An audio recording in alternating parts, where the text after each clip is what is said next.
Welcome class. आज हम discuss करेंगे ऑक्सीटोसिक ड्रग्स। ऑक्सीटोसिक ड्रग्स को समझने से पहले हम एंडोक्राइन सिस्टम पे चलते हैं। एंडोक्राइन सिस्टम में हम ग्लैंड्स की स्टडी करते हैं और हमारे ब्रेन में सेंटर में एक पिट्यूटरी ग्लैंड होता है जिसको हम पीयूष ग्रंथि कहते हैं। पीयूष ग्रंथि को हम मास्टर ग्लैंड भी कहते हैं। मास्टर ग्लैंड इसलिए कहते हैं क्योंकि इससे जो हार्मोन रिलीज होते हैं वो बाकी ग्लैंड्स के हार्मोन को रिलीज होने के लिए प्रमोट करते हैं, उनको स्टिमुलेट करते हैं। ठीक है। तो पिट्यूटरी ग्लैंड से FSH follicle stimulating hormone, LH luteinizing hormone, oxytocin hormone, ये हार्मोन्स रिलीज होते हैं। तो जो ऑक्सीटोसिन हार्मोन है ये जब सर्कुलेशन में आता है तो ये अपना इफेक्ट दिखाता है यूट्रस पर। इसके रिसेप्टार यूट्रस पर होते हैं। रिसेप्टार क्या होते हैं? रिसेप्टार प्रोटीन के ऐसे स्ट्रक्चर होते हैं जिससे ड्रग बाइंड करके अपना फिजियोलॉजिकल एक्शन, अपना फार्माकोलॉजिकल एक्शन बॉडी पे दिखाता है। तो जब ऑक्सीटोसिन रिलीज होता है तो ये यूट्रस पे जब अपने रिसेप्टार से बाइंड करता है तो ये यूट्रस में कॉन्ट्रैक्शन पैदा करता है। कॉन्ट्रैक्शन का मतलब होता है संकुचन। ठीक है। यूट्रस को हम बच्चादानी भी कहते हैं। मेल फीमेल को डिफरेंशिएट करती है बच्चादानी। फीमेल प्रेग्नेंट हो पाती है, डिलीवरी होती है क्योंकि उसमें यूट्रस होता है, बच्चादानी। तो ये यूट्रस में कॉन्ट्रैक्शन जब होता है तो इससे डिलीवरी के टाइम पे बेबी का एक्सपल्शन होता है, डिलीवरी होती है, लेबर शुरू होता है। तो ये जो कॉन्ट्रैक्शन है ये जब पिचकेगा तो बच्चे को बाहर की तरफ धकाएगा जिससे डिलीवरी हो जाती है। तो ये जो ऑक्सीटोसिन हार्मोन है ये फीमेल में काफी इंपॉर्टेंट रोल प्ले करता है। इसको हम लव हार्मोन भी कहते हैं। इस हार्मोन की वजह से ऑक्सीटोसिन है, प्रोलैक्टिन है, इसमें फीमेल्स में डिलीवरी के बाद में प्रोलैक्टिन हार्मोन और ऑक्सीटोसिन की वजह से मिल्क का प्रोडक्शन होता है ग्लैंड्स में। स्तन में जो ग्लैंड्स होती हैं उसमें मिल्क का प्रोडक्शन होता है और मिल्क का इजेक्शन होता है जो बेबी के लिए बहुत ज्यादा जरूरी है। 6 महीने तक बच्चा अपने माँ के दूध पे रहता है और माँ का जो पहला पीला दूध होता है, येलोइश मिल्क होता है, उसको हम कोलेस्ट्रम कहते हैं। और उस कोलेस्ट्रम में बच्चे के लिए जितनी भी न्यूट्रिशियस सामग्री है वो सब उसमें उपलब्ध रहती है। तो बच्चा 6 महीने तक माँ के दूध पे ही रहता है और माँ का दूध पीता है तो बच्चा स्वस्थ रहता है। और आजकल ऐसा देखा जा रहा है कि खान पान उतना अच्छा नहीं है तो बच्चों को बाहर का दूध पिलाया जा रहा है जो कि बच्चों के स्वास्थ्य के लिए अच्छा नहीं है। बच्चों का फुल्ली मेंटल और फिजिकल डेवलपमेंट तभी होगा जब उनको माँ का दूध मिलेगा। तो दूध के प्रोडक्शन में और मिल्क के इजेक्शन में ऑक्सीटोसिन और प्रोलैक्टिन हार्मोन की बहुत ज्यादा इंपॉर्टेंट रोल होती है। तो ऐसे ड्रग्स जो कि ऑक्सीटोसिन की तरह काम करते हैं उनको हम ऑक्सीटोसिक्स कहते हैं। ठीक है। मतलब ऐसे ड्रग्स जो यूट्रस में कॉन्ट्रैक्शन पैदा करेंगे और डिलीवरी को फैसिलिटेट करेंगे, डिलीवरी को स्मूथ बनाएंगे, ठीक है, बेबी के एक्सपल्शन में हमारी हेल्प करेंगे, उनको हम ऑक्सीटोसिक्स कहते हैं। तो ऑक्सीटोसिक ड्रग का साइट ऑफ एक्शन क्या है? यूट्रस। यूट्रस मतलब बच्चादानी। तो ये डिलीवरी को फैसिलिटेट करने के लिए हम यूज करते हैं। और ये इंजेक्शन फीमेल को डिलीवरी के टाइम पे लगाने से डिलीवरी थोड़ी स्मूथ हो जाती है। और यदि इनका हम ओवरडोज दे दे और समय से पहले यदि हमने ऑक्सीटोसिन यूज कर लिया तो अबॉर्शन भी हो सकता है, गर्भपात हो सकता है। ठीक है। ऐसे ड्रग्स जो कि अबॉर्शन के लिए यूज किए जाते हैं हम उनको एबॉर्टिफिशिएंट ड्रग्स कहते हैं। ऐसे ड्रग्स जो कि अबॉर्शन के लिए यूज किए जाते हैं, गर्भपात के लिए यूज किए जाते हैं, जैसे मीजोप्रोस्टोल। ये नाम आप याद रखेंगे, मीजोप्रोस्टोल। मीजोप्रोस्टोल जो ड्रग होता है ये अबॉर्टिफिशिएंट होता है, मतलब गर्भपात कॉज करता है। तो कभी किसी मेडिकल कंडीशन में यदि लीगली, है ना, बच्चे को गिराना हो, है ना, गर्भपात करना हो, तब इन दवाइयों का यूज किया जाता है। इसको हम बोलते हैं मेडिकल टर्मिनेशन ऑफ प्रेगनेंसी। इसके लिए एक एक्ट भी आया था 1971 में जिसको हम बोलते हैं एमटीपी एक्ट। इसके तहत आप सीएमएचओ की परमिशन से ही गवर्नमेंट हॉस्पिटल में गर्भपात करा सकते हैं और उसके लिए वैलिड रीजन होना चाहिए। यदि इलीगली कोई भी अबॉर्शन करता है तो उस डॉक्टर को 10 इयर्स की सजा हो सकती है और लाखों का फाइन हो सकता है और उसका क्लिनिक या हॉस्पिटल बैंड हो सकता है, सील हो सकता है। ठीक है, उसका लाइसेंस सस्पेंड किया जा सकता है। तो ये इसका लीगल प्रोस्पेक्ट। हाँ। हाँ। बैतूल का एक हॉस्पिटल है जिस कुछ कुछ दिन पहले, महीनों पहले सुर्खियों में रहा है। वहां पर ऐसा गलत काम हुआ है क्योंकि किसी भी भ्रूण की हत्या करना एक मर्डर की श्रेणी में आता है। क्योंकि 12 सप्ताह के बाद में सब कुछ बदल जाता है ना। हार्ट और ऑर्गन डेवलप होने लगते हैं, जाइगोट से धीरे धीरे मतलब बेबी का फॉर्मेशन शुरू हो जाता है। तो पेट में जो बच्चा पल रहा है उसमें जान होती है और किसी भी जान को लेना हत्या कहलाती है। कुछ ऐसी परिस्थितियां हैं जैसे किसी फीमेल का रेप हो गया, अब रेप का परिणाम है, पता नहीं फादर कौन है ना, तो ऐसे केसेस में लीगली अबॉर्शन किया जा सकता है। या माँ की जान को बहुत ज्यादा खतरा हो, या होने वाला बच्चा बहुत ज्यादा कमजोर पैदा होने की पॉसिबिलिटी हो, है ना, उसको कोई उसके अंग डेवलप ना हुए हो, है ना, उसकी बॉडी के पार्ट्स डेवलप ना हुए हो, तो इस कंडीशन में बच्चे को गिराया जा सकता है, लेकिन उसके लिए परमिशन की जरूरत पड़ती है। और वही डॉक्टर अबॉर्शन करता है जिसने एमबीबीएस करने के बाद में ओबीजी का सर्टिफिकेशन हासिल किया हो, कम से कम 25 प्रेगनेंसी को टर्मिनेट किया हो, किसी एक्सपीरियंस डॉक्टर के अंडर में काम किया हो, वही कर सकता है। और इसके लिए फादर या हस्बैंड का कंसेंट भी लगता है। ठीक है, फादर या हस्बैंड का। यदि शादी हो गई है तो हस्बैंड का कंसेंट लगेगा। कंसेंट मतलब उसकी परमिशन, उसकी अनुमति। बिना हस्बैंड या फादर की अनुमति के अबॉर्शन नहीं होता है। और यदि होता है तो वो इलीगल होता है। अबॉर्शन का एक लीगल प्रोसीजर होता है, उसके बिना यदि अबॉर्शन हुआ तो ये क्राइम की श्रेणी में आता है। और इस क्राइम पे बेल मिलना भी बहुत मुश्किल होता है। ठीक है, नॉन बेलेबल क्राइम है ये। ठीक है, तो ये सब लीगल प्रोस्पेक्टिव भी आपको समझना बहुत जरूरी है, क्योंकि आपको फार्मास्यूटिकल जूरिस्प्रूडेंस भी पढ़ना है नेक्स्ट ईयर में। तो वहां पर ये चीजें आपको पढ़नी पड़ती है, तो मैं साथ ही साथ आपको बता दे रहा हूँ, है ना। तो ऑक्सीटोसिन ड्रग्स आपको समझ में आया, जो ऑक्सीटोसिन की तरह काम करते हैं। ऑक्सीटोसिन के एनालॉग्स होते हैं, लेकिन एक्सटर्नली दिए जाते हैं, है ना। अब ऑक्सीटोसिन के जो इंजेक्शंस हैं, ये ओरल फॉर्म में ऑक्सीटोसिन नहीं दिया जाता, क्योंकि ऑक्सीटोसिन प्रोटीन का बना होता है। और यदि हम इसको ओरल रूट से लेंगे तो हमारी बॉडी इसको डिस्ट्रॉय कर देगी, इसको प्रोटीन समझ के इसका ब्रेक डाउन कर देगी। तो ब्लड में सर्कुलेशन में जाएगा क्या? ये नहीं जाएगा। तो साइट ऑफ एक्शन तक पहुंचेगा? नहीं पहुंचेगा। इसीलिए ऑक्सीटोसिन के केवल इंजेक्शन आते हैं, ये पैरेंट्रल रूट से ही दिया जाता है। इसका एक और एग्जांपल है जैसे इंसुलिन। इंसुलिन के भी केवल इंजेक्शंस आते हैं, इसके टैबलेट कैप्सूल सिरप नहीं आते हैं। ठीक है, तो हर ड्रग का अपना डोजेस फॉर्म होता है, तो वो उसकी प्रॉपर्टी पे डिपेंड करता है कि कौन से ड्रग को हम किस डोजेस फॉर्म में बना रहे हैं। तो ऑक्सीटोसिक की डेफिनेशन आप लिखोगे, यूट्रस के कॉन्ट्रैक्शन को बढ़ाता है। कॉन्ट्रैक्शन मतलब संकुचन, यूट्रस मतलब बच्चादानी। और बच्चादानी का संकुचन क्यों जरूरी है? बच्चे की डिलीवरी के लिए, ताकि बच्चा इस दुनिया में आ पाए। ठीक है, वैसे तो नेचुरली ऑक्सीटोसिन रिलीज होता है डिलीवरी के टाइम पे, और बच्चा नेचुरली पैदा होता है, लेकिन कॉम्प्लिकेशंस की वजह से कभी हमें ये दवाइयाँ यूज करनी पड़ती हैं। ठीक है, और इसको हम यूट्रोटॉनिक्स भी कहते हैं। टॉनिक मतलब क्या होता है? जैसे आपने सुना होगा cardiotonic, digitalis purpurea, write leaf of digitalis purpurea. ये हार्ट के मसल्स को कॉन्ट्रैक्शन में मदद करती है, तो जिससे जो जिसके हार्ट की मसल्स कमजोर हो गई है, उसको हम कार्डियोटॉनिक ड्रग्स देते हैं, डिजिटालिस पर्पूरिया। टॉनिक मतलब किसी भी ऑर्गन को स्ट्रेंथ देने वाले ड्रग को हम टॉनिक कहते हैं। तो यहाँ पर यूट्रोटॉनिक है, मतलब ये यूट्रस को स्ट्रेंथ देगा। तो किसी फीमेल का यूट्रस यदि स्वस्थ होगा, उसकी बच्चादानी यदि हेल्थी होगी, तो एक अच्छे बेबी को बर्थ मिलेगा। ठीक है, तो ये यूट्रोटॉनिक होता है। अब यहाँ पर ये यूज किया जाता है पीपीएच के मैनेजमेंट और ट्रीटमेंट में। पीपीएच को हम समझ लेते हैं, पीपीएच क्या होता है। पीपीएच का फुल फॉर्म होता है पोस्ट पार्टम हेमरेज।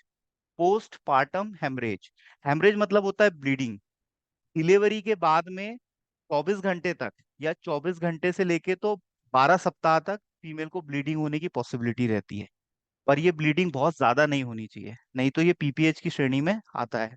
ठीक है, प्राइमरी होता है और सेकेंडरी होता है। यदि 24 घंटे में ब्लीडिंग रुक गई तो प्राइमरी, और यदि 24 घंटे से 12 सप्ताह तक चल रही है या धीरे धीरे थोड़ी बहुत हो रही है, तो उसको हम सेकेंडरी कहते हैं। तो पोस्ट पार्टम हेमरेज मतलब होता है डिलीवरी के बाद होने वाली ब्लीडिंग। ये एक क्रिटिकल मेडिकल कंडीशन है जिससे फीमेल की जान भी जा सकती है। डिलीवरी के बाद में यदि ज्यादा ब्लीडिंग होगी तो फीमेल की बॉडी में ब्लड का वॉल्यूम कम हो जाएगा, जिससे फीमेल की जान भी जा सकती है। तो पीपीएच के मैनेजमेंट में और ट्रीटमेंट में इन ड्रग्स का इस्तेमाल किया जाता है। अब यहाँ पर हम ड्रग्स का क्लासिफिकेशन देखते हैं। ठीक है, एक तो है आपका ऑक्सीटोसिन। ऑक्सीटोसिन नेचुरली भी हमारे बॉडी में प्रोड्यूस होता है और एक्सटर्नली भी लिया जाता है। एक आपके होते हैं इर्गोट एल्केलॉइड्स, जो आज हम पढ़ेंगे। इर्गोट, है ना, इर्गोट हमें कहाँ से मिलता है? ये एक एल्केलॉइड होता है और ये हमें फंगस से मिलता है। फंगस को हम फफूंद फफूंद या कवक भी बोलते हैं। ठीक है, अभी हम देखेंगे इसको क्या होता है, यही आज हम पढ़ेंगे। और कोगनोसी में इससे एक क्वेश्चन 100% आता है इर्गोट पे। ऐसा क्वेश्चन आता है, write a short note on इर्गोट alkaloids, या क्वेश्चन आएगा right a short note on active chemical constituent of इर्गोट, मतलब इर्गोट के एक्टिव केमिकल कॉन्स्टिट्यूएंट को लिखना है। या क्वेश्चन आएगा write about the different plants and formulation which are available in market for ergotamine. मतलब इर्गोटामीन के जो मार्केट फॉर्मुलेशंस हैं उनके नाम आपको पता होना चाहिए। तो ये 3 क्वेश्चन प्रीवियस ईयर के एग्जाम में इस यूनिट से पूछे गए हैं, जो कि काफी इंपॉर्टेंट है। एक डेफिनेशन ये पूछी जा सकती है आपसे कि ऑक्सीटोसिन पे साइड शॉर्ट नोट लिखना है। ठीक है, ऑक्सीटोसिन पे शॉर्ट नोट लिखना है, तो फिर आपको उसमें ऑक्सीटोसिन के बारे में समझाना पड़ेगा। प्रोस्टाग्लैंडीन्स, प्रोस्टाग्लैंडीन्स क्या होते हैं भाई? प्रोस्टाग्लैंडिन्स को हम ऑटोकॉइड्स भी कहते हैं। ये लोकल हार्मोन होते हैं और किसी स्पेशल कंडीशन में हमारी बॉडी में प्रोड्यूस होते हैं। जैसे एलर्जिक रिस्पॉन्स आया तो हमारी बॉडी में हिस्टामिन प्रोड्यूस होता है। हिस्टामिन अपने रिसेप्टर से बाइंड होता है, और रेडनेस, वाटरी आई, स्नीजिंग, कफिंग, ये सब एलर्जिक रिस्पॉन्स शो होते हैं ना हमारी बॉडी में, है ना। तो वैसे ही प्रोस्टाग्लैंडिन भी एक ऑटोकॉइड होता है, ठीक है, जो डिलीवरी के टाइम पे रिलीज होता है और डिलीवरी को फैसिलिटेट करता है। अब कुछ ड्रग्स ऐसे हैं जो यूट्रस का कॉन्ट्रैक्शन कॉज करते हैं, लेकिन हम इनको मेडिकली यूज नहीं करते, है ना, लेकिन यूट्रस में कॉन्ट्रैक्शन पैदा करते हैं। लेकिन ये ड्रग मैं आपको इसलिए बता रहा हूँ क्योंकि ये ड्रग प्रेगनेंसी में कॉन्ट्राइंडिकेटेड रहते हैं, है ना। जैसे क्विनीन, क्विनीन किस कैटेगरी का ड्रग है? Anti malarial. ऐसे ड्रग्स जो कि मलेरिया के ट्रीटमेंट में, मलेरिया के इलाज में यूज किए जाते हैं, उसको हम एंटी मलेरियल ड्रग्स कहते हैं। ये डेफिनेशन भी एग्जाम में पूछी जाती है। इसका एग्जाम्पल है क्विनीन, ठीक है। यहाँ पर आप स्क्रीन पे देख सकते हैं, पहला ड्रग है क्विनीन। तो क्विनीन प्रेगनेंसी में कॉन्ट्रा इंडिकेटेड है। कॉन्ट्रा इंडिकेशन का मतलब होता है कि कुछ ऐसे ड्रग्स होते हैं जो किसी स्पेशल कंडीशन में नहीं दिए जाते, जैसे एल्डरली पेशेंट, बूढ़े बुजुर्गों को नहीं दिए जाएंगे, है ना। न्यूबॉर्न बेबी, नवजात शिशु को नहीं दिए जाएंगे, प्रेग्नेंट वुमेन को नहीं दिए जाएंगे, है ना। बच्चों को नहीं दिए जाएंगे जाएंगे जिनकी एज 12 से 14 साल से कम है ना, क्योंकि ये ड्रग के साइड इफेक्ट्स आते हैं। तो इसको हम कॉन्ट्रा इंडिकेशन बोलते हैं। तो हर ड्रग के हमें कॉन्ट्रा इंडिकेशन पता होना चाहिए कि कौन सा ड्रग किसको नहीं दिया जाता, क्योंकि जब कोई लेडी प्रेग्नेंट होती है तो उसका ट्रीटमेंट बहुत केयरफुली किया जाता है। कहीं ऐसा ना हो कि हम उसको कोई ऐसी दवाई दें जिससे उसके बच्चे पे, उसके पेट में पल रहे बच्चे पर नकारात्मक प्रभाव पड़े, उसको फोकोमेलिया हो जाए। फोकोमेलिया मतलब उसके, आपने देखा होगा कुछ बच्चों की नोज है, माउथ है, ये प्रॉपर डेवलप नहीं होते, नोज और माउथ उनके स्टिक हो जाते हैं, है ना। तो इसको हम फोकोमेलिया बोलते हैं, ठीक है। ये न्यूट्रिशन की डेफिशिएंसी की वजह से भी होता है ना। बच्चे का डेवलप होना प्रॉपर जरूरी है, नहीं तो वो बच्चा आगे चल के जिंदगी भर सफर करेगा और पेरेंट्स को भी सफर करना पड़ेगा। तो प्रेग्नेंट लेडी का ट्रीटमेंट बहुत सोच समझ के और ध्यान से किया जाता है। बहुत से ड्रग्स ऐसे हैं जो उनको नहीं दिए जाते। अब जैसे किसी प्रेग्नेंट लेडी को मच्छर ने काट दिया, अब उसको मलेरिया हो गया, तो मलेरिया का ट्रीटमेंट तो हम करेंगे, लेकिन ऐसे ड्रग्स देंगे जो उसके बच्चे को नुकसान ना पहुंचाए, है ना। अब मलेरियल कैटेगरी में, एंटी मलेरियल कैटेगरी के बहुत सारे ड्रग्स हैं, तो उन ड्रग्स का हम चुनाव करेंगे, सिलेक्शन करेंगे जो प्रेगनेंसी में कॉन्ट्रा इंडिकेटेड नहीं है, ठीक है। तो क्विनिन ड्रग हम प्रेग्नेंट लेडी को देंगे क्या? नहीं, नहीं तो उसका बच्चे पे इसका प्रभाव पड़ेगा, ठीक है, उसका एबॉर्शन भी हो सकता है ना। दूसरा है इमेटिन। इमेटिन ड्रग क्या होते हैं? जो वोमिटिंग कॉज करते हैं, है ना। 2 टाइप के ड्रग होते हैं, एक तो इमेटिक और एक एंटी इमेटिक। एंटी इमेटिक मतलब ओंडासेट्रॉन का इंजेक्शन, ये उल्टी को रोक देता है। और इमेटिन जो होता है, इमेटिक्स जो होते हैं वो उल्टी कॉज करते हैं, है ना। उल्टी हम किस कंडीशन में करवा सकते हैं? जैसे किसी पेशेंट ने पॉइजन पी लिया है, अभी ताजा पिया है, हम उसको यदि उल्टी करवा देंगे तो वो बॉडी से बाहर निकल जाएगा, तो उसको पॉइजनिंग नहीं होगी। या तो हम उसको चारकोल का घोल पिला देंगे, तो जिससे उसके जो स्टमक की लाइनिंग है, एंडोथीलियल सेल है, वहां पर एक कोटिंग हो जाएगी, एब्जॉर्प्शन नहीं होगा, तो जिस वजह से उसको पॉइजनिंग का इफेक्ट नहीं आएगा, ठीक है। तो ये हमारे इमेटिन। तो इमेटिक ड्रग्स भी प्रेगनेंसी में कॉन्ट्राइंडिकेटेड है, ठीक है। ये उल्टी कराने वाली दवाई होती है। अल्कोहल, अल्कोहल से तो आप सब भली भांति परिचित हैं, है ना, मजा भी लिया होगा कुछ लोगों ने, ठीक है। अल्कोहल कंजप्शन, दारू, है ना। अभी जो दारू होती है ये बड़ी इंटरेस्टिंग होती है। ये सीएनएस को स्टिमुलेट भी करती है और सीएनएस को डिप्रेस भी करती है ना। ऐसे ड्रग्स जो कि सेंट्रल नर्वस सिस्टम पे काम करते हैं, हम उनको कहते हैं drugs acting on CNS, central nervous system. तो सेंट्रल नर्वस सिस्टम को कुछ ड्रग्स आपका डिप्रेस करेंगे, उसकी एक्टिविटी को कम करेंगे, स्लो डाउन करेंगे। और कुछ ड्रग्स ऐसे होंगे जो सेंट्रल नर्वस की को स्टिमुलेट करेंगे, जैसे कॉफी। कॉफी आप पीते हो, कॉफी में कैफीन होता है, कैफीन आपके सीएनएस को स्टिमुलेट करेगा। यदि आप रात में पढ़ने बैठ रहे हो, एग्जाम पास आ रहा है, तो आप कॉफी पीते हो ताकि आप अलर्ट अलर्ट हो जाओ और आप उस अलर्टनेस के साथ आप पढ़ पाओ, ठीक है। तो हम कैफीन ड्रग यूज करते हैं। थियोफाइलिन है ना, ये हमारे ब्रीदिंग रेट को बढ़ा देगा। वहीं पर सेडेटिव और हिप्नोटिक्स, जैसा अभी सोमन ने कहा था कि भाई सेडेटिव हिप्नोटिक की डिस्कशन कर रहा था। तो सेडेटिव हिप्नोटिक जो ड्रग है वो क्या करेंगे, हमारे एक्साइटमेंट को कम करेंगे, हमें कूल एंड काम बनाएंगे, है ना। हमारे अंदर जो बहुत सारे थॉट्स आ रहे हैं उनको भी थोड़ा कम करेंगे। डाइजेपाम है, मीडाजोलम है, अल्प्राजोलम है ना। ये मैं किसी और लेक्चर में आपको अच्छे से पढ़ा दूंगा। तो सेडेटिव हिप्नोटिक जो ड्रग है वो सेंट्रल नर्वस सिस्टम की एक्टिविटी को डिप्रेस करेंगे, ठीक है। और जो सीएनएस स्टूमुलेंट ड्रग है वो सीएनएस को स्टूमुलेट करेंगे। तो स्टूमुलेट करने वाले ड्रग्स का एग्जांपल क्या है, कैफीन, थियोफाइलिन, एमिनोफाइलिन कैटेगरी के ड्रग्स होते हैं ये। और जो डिप्रेस करेंगे उसमें स्लीपिंग पिल्स आएगी, है ना। ऐसे कुछ ड्रग्स आएंगे जो कि साइकोसिस में यूज होते हैं। ऐसे कुछ ड्रग्स आएंगे जो कि एंजाइटी को कम करते हैं, है ना। एंटी एंजाइटिक ड्रग्स या एंजियोलाइटिक ड्रग्स, ऐसे ड्रग्स जो कि एंजाइटी को कम करेंगे, व्याकुलता को कम करेंगे, है ना। तो पागलपन को भी कम करते हैं, जैसे साइकोसिस। अभी कुछ दिन पहले मेंटल डिसऑर्डर पढ़ाया था, तो इसमें आपका हेलोपेरिडोल का इंजेक्शन आएगा, रेस्पेरिडोल का इंजेक्शन आएगा, जो कि पागलों के लिए यूज किया जाता है, उनके पागलपन को कम करने के लिए, उनके दिमाग को शांत करने के लिए, है ना। तो ये ड्रग के काम करने का तरीका भी होता है, या तो ड्रग सीएनएस को स्टिमुलेट करेगी या तो उसको डिप्रेस करेगी, और दोनों ही एक्शन की हमको जरूरत पड़ती है। अब अल्कोहल की खास बात क्या है, अल्कोहल आपके सीएनएस को आप कम मात्रा में लोगे तो स्टिमुलेट करेगा। जैसे कोई व्यक्ति दारू पीने बैठा, उसने 3-4 पैक मारे तो वो अंग्रेजी बोलना शुरू कर देगा, बहुत बोलेगा, बातें चीतें करेगा, पैक बढ़ते चले जाएंगे, फिर उसका एक्साइटमेंट एक लेवल, पीक लेवल पे पहुंचेगा, और फिर उसका एक्साइटमेंट धीरे धीरे नीचे आ जाएगा।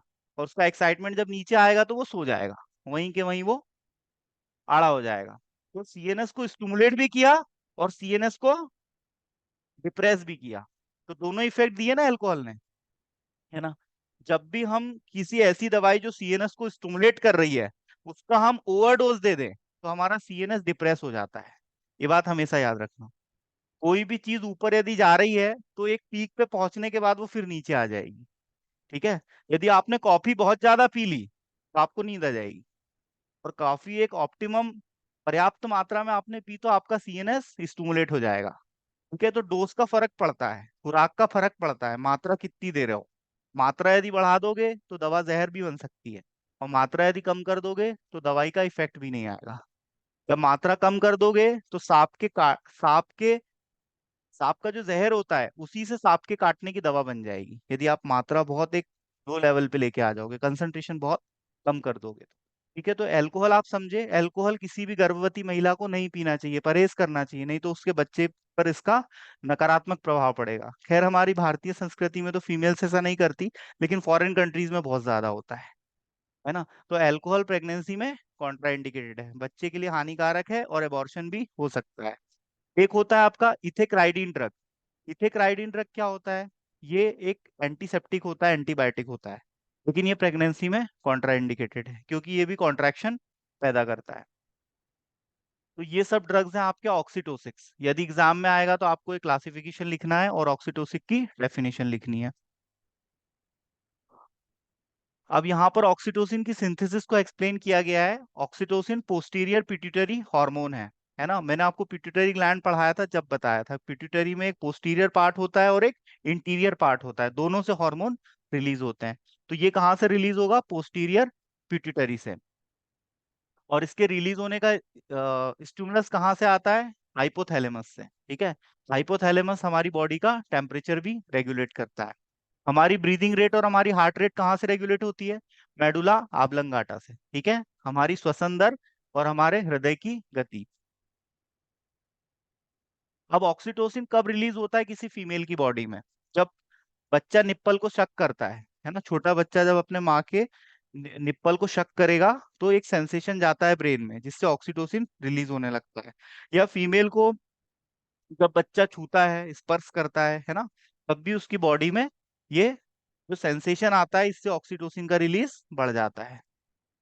तो ऑक्सीटोसिन की सिंथेसिस होती है हाइपोथैलेमस में, और ये स्टोर होता है आपका पोस्टीरियर पिट्यूटरी से, इसका सिक्रीशन होता है। अब यहाँ पर आप देखो ये यूट्रस पे क्या काम करेगा, यूट्रस की जो स्मूथ मसल्स है उसको कॉन्ट्रैक्ट करेगा। अब हमारी जो कार्डियक स्मूथ मसल्स है ये वॉलेंट्री है या इनवॉलेंट्री, बताओ।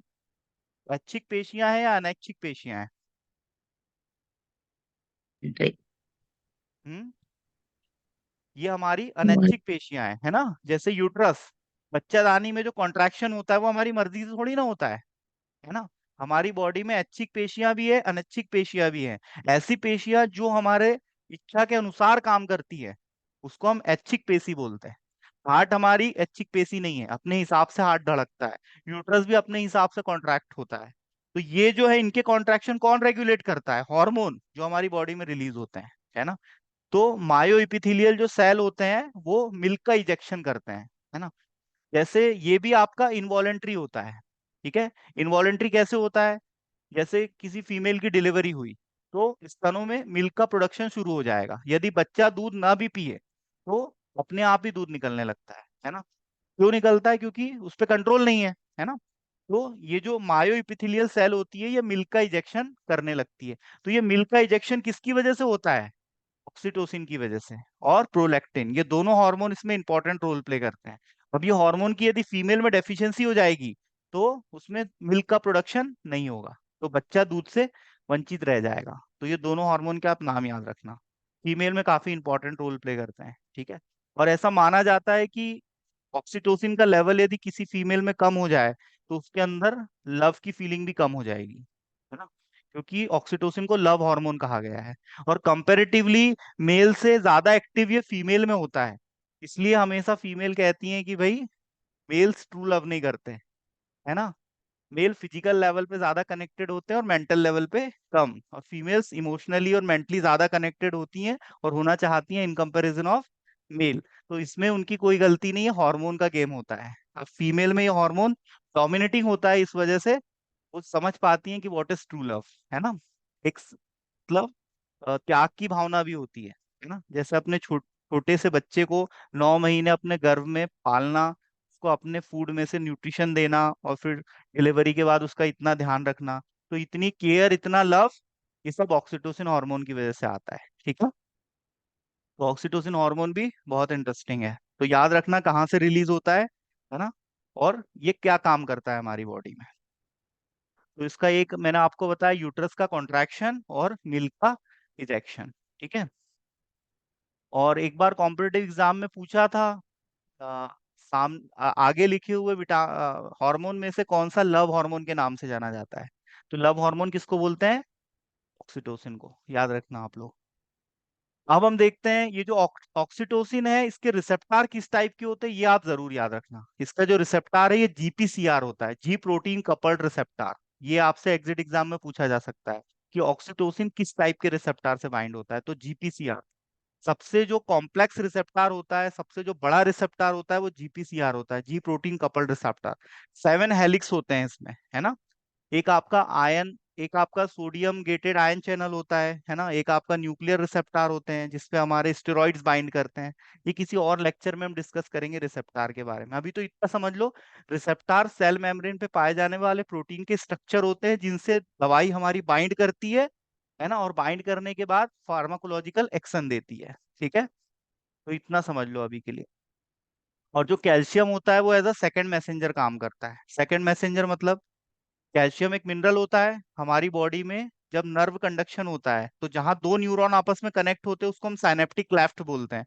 और साइनेप्टिक क्लेफ्ट पे जो नर्व कंडक्शन होता है, ठीक है, वो नर्व नर्व के एंडिंग पे जो वेसिकल्स रहते हैं उसके रैप्चर की वजह से होता है। और वो रैप्चर कौन करता है? कैल्शियम करता है। तो यदि हम कैल्शियम चैनल को ब्लॉक कर दे तो क्या हम मसल्स के कॉन्ट्रैक्शन को कम कर सकते हैं?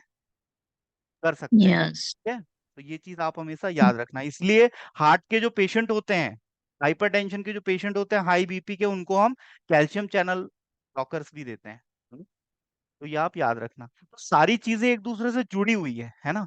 फार्माकोलॉजी, फार्माकोग्नोसी, बस हम किस हिसाब से पढ़ रहे हैं उस हिसाब से टेस्ट चेंज हो जाता है। पर हमें सभी सब्जेक्ट को मिलजुल के पढ़ना चाहिए, तो इससे हमारी समझ बढ़ती है, हमारी अंडरस्टैंडिंग बढ़ती है। तो ये है आपका ऑक्सीटोसिस ड्रग्स। और ये जो ल्यूकोट्राइन है, प्रोस्टाग्लैंडिन्स है, ये भी मैंने आपको बताया लोकल हार्मोन्स होते हैं, ठीक है। जैसे हिस्टामीन है ना। हिस्टामीन के इफेक्ट को हम कम करने के लिए लिवोसिट्राजिन, सिट्राजिन, क्लोरफेनेरामिन, अभी बताया था ना कल परसों, ये वाले ड्रग्स हम यूज करते हैं। प्रोमेथाजीन, प्रोमेथाजीन ड्रग, अब यदि किसी फीमेल को उल्टी आ रही है, जैसे घाट में से बस जा रही है ना। तो आपने देखा होगा कुछ फीमेल्स को उल्टी आने का इश्यू होता है, मेल्स को भी होता है पर मेजोरिटी ऑफ फीमेल में देखा जाता है।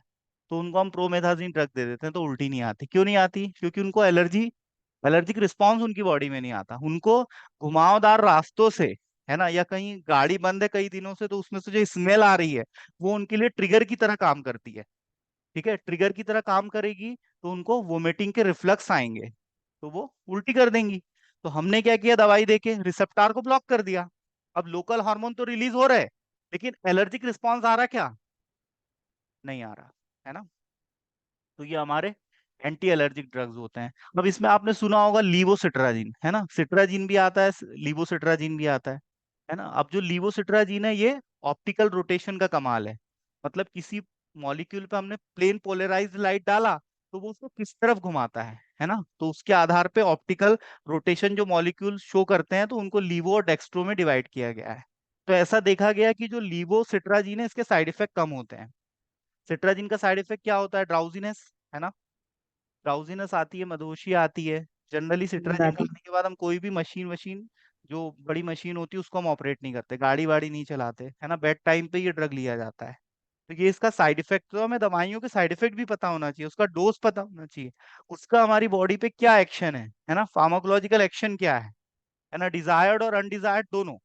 डिजायर्ड एक्शन वो जिसके लिए हमने दवाई खाई है, अनडिजायर्ड एक्शन वो जो हमको buy one get one free मिल रहा है ना। हमने तो एंटी कैंसर दवाई इसलिए खाई कि हमारा कैंसर ठीक हो जाए लेकिन बाल पूरे झड़ गए, तो ये साइड इफेक्ट हुआ कि नहीं? हमने दवाई इसलिए थोड़ी ना खाई थी कि हमको एलोपेसिया हो जाए, गंजापन हो जाए, लेकिन ये दवाइयों का साइड इफेक्ट है। हमने सिट्राजिन इसलिए खाई थी कि हमको एलर्जी ना हो, लेकिन सिट्राजिन खाने से तो अब हमको नींद जैसे भी लग रहा है ना, तो ये साइड इफेक्ट हो गया, अनडिजायर्ड इफेक्ट हो गया। लेकिन कहीं कहीं अनडिजायर्ड इफेक्ट भी हमारे लिए मेडिकल मेडिकल इंडिकेशन हो जाता है कि नहीं? अब जैसे किसी को नींद नहीं आ रही हो तो सिट्राजिन खा ले तो नींद आने की पॉसिबिलिटी बढ़ जाएगी, तो उसका साइड इफेक्ट भी हमारे लिए इंडिकेशन में बदल गया, है ना। तो हम ये देखते हैं कि हमें कहाँ पर किस फार्माकोलॉजिकल एक्शन की जरूरत है, हम उसको उसी हिसाब से यूज करते हैं, है ना। मैंने आपको मिनॉक्सिडिल का एग्जाम्पल भी बताया था। मिनॉक्सिडिल क्या होता है? वेसोडायलेटर। अब ये वेसल्स को तो डायलेट करता है, तो ये कहाँ यूज कर सकते हैं हम, है ना, बालों की ग्रोथ के लिए, है ना। किसी के बाल यदि झड़ रहे हो तो हेयर फॉल के प्रॉब्लम के ट्रीटमेंट मैनेजमेंट के लिए हम मिनॉक्सिडिल रख दे देते हैं। अब ये वेसल्स को डायलेट कर देगा तो खून की जो नलियां हैं वो यदि फैल जाएगी तो ब्लड की सप्लाई बढ़ जाएगी, न्यूट्रिशन की सप्लाई बढ़ जाएगी, और न्यूट्रिशन की सप्लाई यदि बढ़ गई तो इससे हमारे बालों की ग्रोथ ज्यादा बढ़िया होगी। समझ में आ रहा है आप लोगों को? Yes sir. अब ये जो ऑक्सीटोसिन है ये ओरली नहीं दिया जाता, अभी आपको बताया था, आईवी रूट से दिया जाता है, इंट्रावेनस जिसको हम कहते हैं। और ये प्लाज्मा प्रोटीन से बाइंड नहीं होता है। इसका मेटाबॉलिज्म कहाँ होगा? इसका लिवर और किडनी में इसका मेटाबॉलिज्म होगा। इसकी हाफ लाइफ कितनी है? 5 मिनट्स। इसका ड्यूरेशन ऑफ एक्शन कितना है? 20 मिनट। मतलब ये दवाई यदि दी जाएगी तो 20 मिनट का अपना असर देगी। ठीक है, तो ये इसका ड्यूरेशन ऑफ एक्शन हो गया। और ऑक्सीटोसिन को हम कोल्ड स्टोरेज में रखते हैं। कोल्ड स्टोरेज का मतलब क्या होता है? 2 से 8 डिग्री सेल्सियस के बीच में। ये पॉइंट बहुत इंपॉर्टेंट है, आप लोग को याद रखना है। ठीक है, अब हम देखते हैं इर्गोट एल्केलॉइड्स। इर्गोट एल्केलॉइड जो होते हैं वो नेचुरल अकरिंग कंपाउंड्स होते हैं। ये एक टाइप की फंगस होती है। ठीक है, इसका जीनस होता है क्लेविसेप्स, क्लेविसेप्स पर्पुरिया। ठीक है, और ये जो कंपाउंड है ये significant pharmacological role human body और एनिमल्स पर शो करते हैं।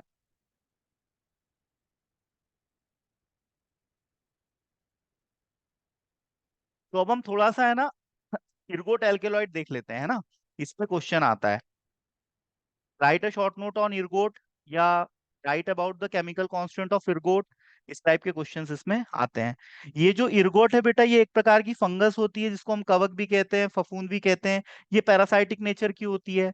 पैरासाइटिक मतलब अपने भोजन के लिए दूसरों पे डिपेंड करती है, क्योंकि इसमें क्लोरोफिल नहीं पाया जाता। एक होते हैं मृतोपजीवी, ये मृतोपजीवी भी होते हैं, मरे सड़े गले पदार्थ से अपना भोजन प्राप्त करते हैं। और प्लांट में ये रोग भी पैदा करते हैं, प्लांट में, फ्रूट्स में, पार्क में, है ना। तो जो जैसे ग्रामीनी फैमिली है, ग्रामीनी फैमिली में हमारा आता है गेहूं, चावल, राई और मक्का। ये जो अनाज होते हैं इसमें ये रोग पैदा करते हैं, है ना। हमारे लिए ये फायदेमंद भी होते हैं और हमें नुकसान भी पहुंचाते हैं।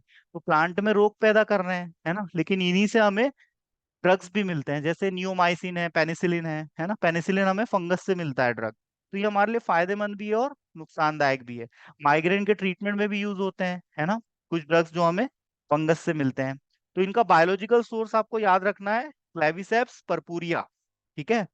और हम इसका एग्जाम्पल देखेंगे कि ये कैसे डेवलप होते हैं, है ना।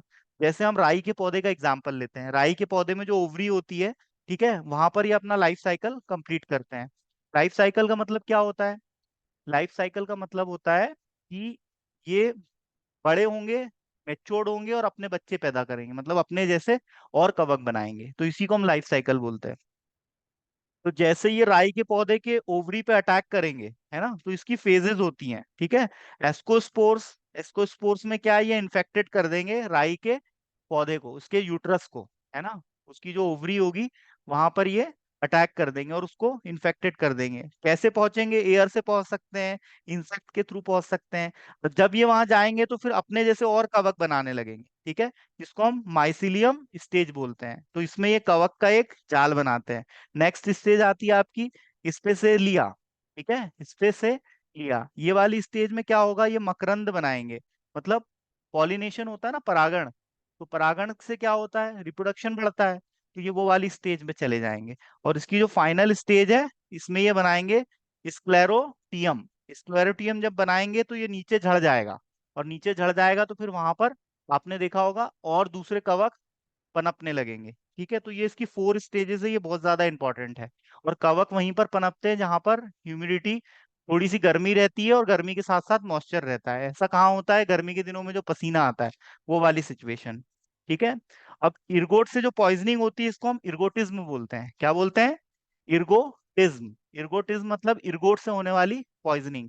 क्या होता है बेटा, जब हम अनाज बोते हैं तो अनाज में जब इन्फेक्टेड हो जाता है अनाज इस फंगस से, तो वो जो अनाज होता है ना, उसकी जगह एक काले कलर का दाना बनेगा, और वो दाना होगा इरगोट का। समझ गए? वो दाना होगा इरगोट का, और वो इरगोट हमारे लिए हानिकारक भी है और नुकसानदायक भी है। यदि हमने उससे दवाई बना ली तो फायदा करेगा, है ना, और कुछ उसकी ऐसी प्रजाति होती है जो हमें नुकसान पहुंचाती है। तो जो कवक होता है बेटा, ये मल्टी सेलुलर होता है ना, हमने यूनिसेलुलर पढ़ा था और मल्टी सेलुलर, तो ये बहुकोशिकीय जीव होता है। और इसमें बहुकेंद्रकीय होता है, मतलब इसमें एक से ज्यादा केंद्रक प्रेजेंट होते हैं, और इसमें फिलामेंट भी प्रेजेंट होता है। लेकिन इसका एक ही एक्सेप्शन है, वो है ईस्ट। ठीक है, ईस्ट जो होता है वो एक कोशी की जीव होता है, लेकिन ये फंगस की कैटेगरी में आता है। आपने देखा होगा, सड़ी रोटी यदि सड़ जाए, ब्रेड यदि सड़ जाए, अचार यदि सड़ जाए, तो उसमें फफूंद लग जाती है ना। कभी कभी हम खमीर उठा के भी कुछ डिशेस बनाते हैं। तो ये जो खमीर है, ये जो ब्रेड पे जो हरापन आ गया है, यही होता है आपका कवक फंगस, है ना। इसको हम मशरूम भी बोलते हैं। ठीक है। इंडिया में हम इसको कुकुरमुत्ता बोलते हैं, गंदी जगहों पे, कूड़े पे, है ना, जहां पर लोग कचरा फेंकते हैं, वहां पर जो कार्बनिक सब्सटेंस होते हैं उसके ये अपघटन करता है। ठीक है। और उससे अपना भोजन प्राप्त करता है और ये ग्रो होता है। और ग्रीक लैंग्वेज में इसको मशरूम कहा जाता है। तो मशरूम की सब्जी भी आपने खाई होगी, है ना। अब इसमें क्लोरोफिल नहीं होता बेटा, तो ये अपना भोजन स्वयं नहीं बना पाता, प्रकाश संश्लेषण नहीं कर पाता है ना। इसलिए ये क्या होता है, दूसरों पे डिपेंड करता है। पिगमेंट इसमें होते हैं, कलरफुल रहते हैं, ये मैं अभी आपको इमेज दिखाऊंगा इसकी, है ना। अब इसकी जो मेम्ब्रेन होती है, याद रखना आप, काइटिन की और पॉलीसेकेराइड की बनी होती है। ठीक है। और एक ही ऐसा एक्सेप्शन है, ओमिसाइड्स, जिसकी सेलुलोज की बनी होती है। और इसके हम फायदे देख लेते हैं। बहुत से ऐसे ऑर्गेनिक एसिड है, जैसे ऑक्जेलिक एसिड है, लैक्टिक एसिड है, सिट्रिक एसिड है, अल्कोहल है, कुछ एंजाइम्स हैं। जिब्रेलिन एक प्लांट हार्मोन है। ठीक है, मिट्टी की उपजाऊ क्षमता को बढ़ाते हैं, जल धारण करने की क्षमता को बढ़ाते हैं।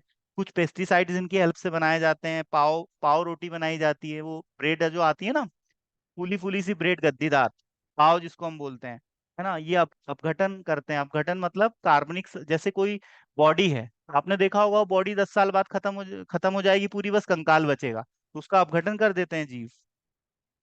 भोजन बनाने में इसका यूज होता है, पनीर बनाने में यूज होता है, दवाई नियोमाइसिन, है ना, पेनिसिलिन, तो ये इसके उपयोग हो गए।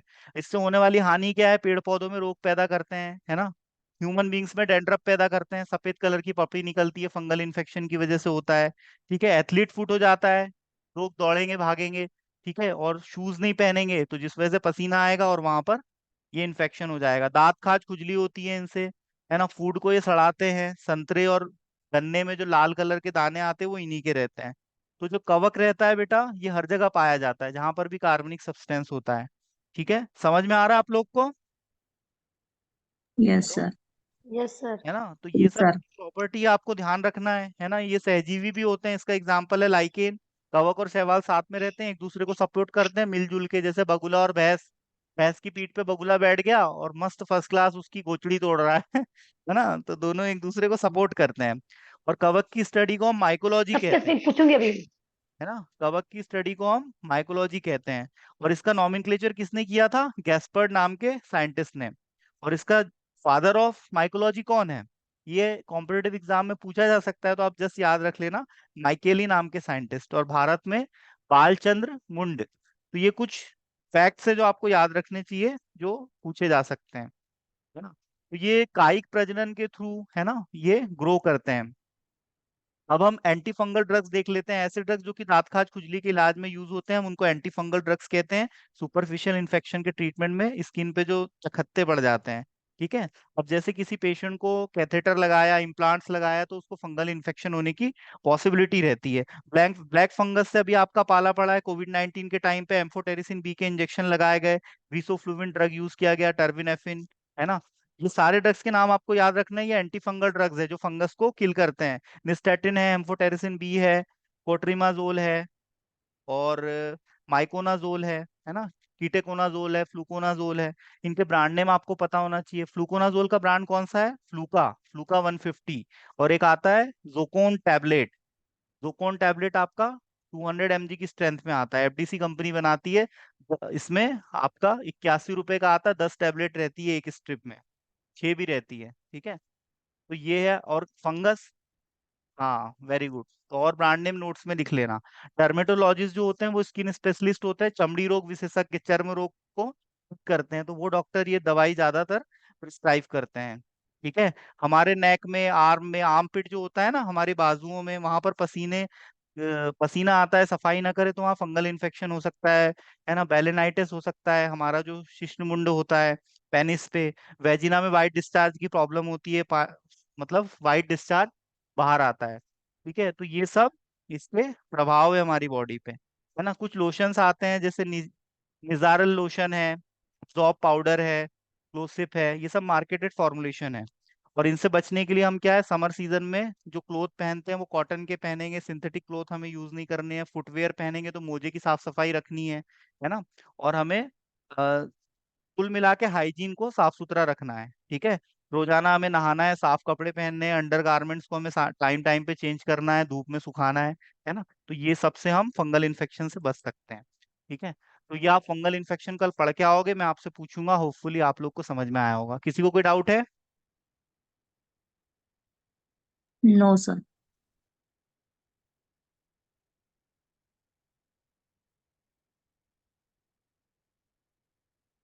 ये पीपीटी आपको मैं दे दूंगा, तो इसमें आप देख लेना। ठीक है, बहुत सारी इमेजेस है खूबसूरत सी, आप देख के समझ जाओगे। हाँ, ओके।